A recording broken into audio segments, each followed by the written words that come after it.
이재명 민주당 대표 얘기를 해볼 텐데 이재명 민주당 대표는 그동안 인권 변호사 이런 경력을 굉장히 자랑스럽게 강조를 해왔습니다.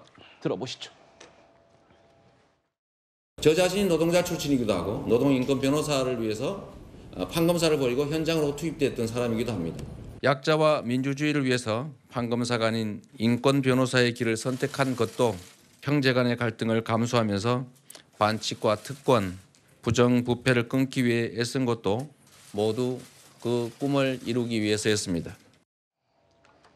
자, 이번에요.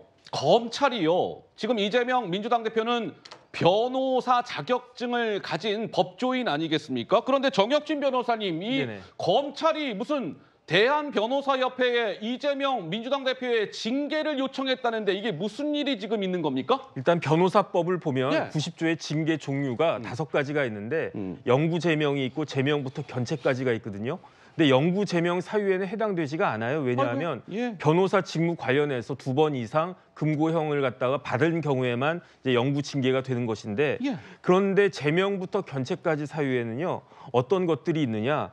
변호사의 품위를 손상했을 경우에는 제명부터 견책까지 징계를 받을 수 있다. 아, 그래요? 그런데 제가 네. 말씀드렸지만 예. 이재명 대표는 지금 기소가 된 사건만 해도 일주일에 3번 재판 나가야 되지 않습니까? 예. 그런데 그 재판 그 공소장을 갖다 분석해 보면 이재명 대표의 혐의가 한 10가지 이상 될 것 같아요. 예. 거기에다가 또 추가로 지금 그걸 갖다 받고 수사를 받고 있고 뭐 쌍방울 등등부터 시작해가지고 그다음에 이제 뭐 법인카드 유용이라든지 여러 가지 것들이 있기 때문에 검찰 입장에서는 이런 사람은 변호사 그 회에다가 예. 징계해달라고 요청할 수 있는 그러한 권한이 있기 때문에 그렇기 때문에 징계를 요청하는 것이 아닌가 저는 그런 생각이 드는데 네. 물론 이재명 대표가 정치인이고 국회의원이고 하기 때문에 국회의원은 변호사를 겸직할 수 없지 않습니까? 예, 예. 그러니까 아마 휴직 중이긴 할 텐데 그럼에도 불구하고 변호사법에 규정이 있기 때문에 징계가 필요한 것이 아닌가 이런 신청을 한 것으로 판단됩니다.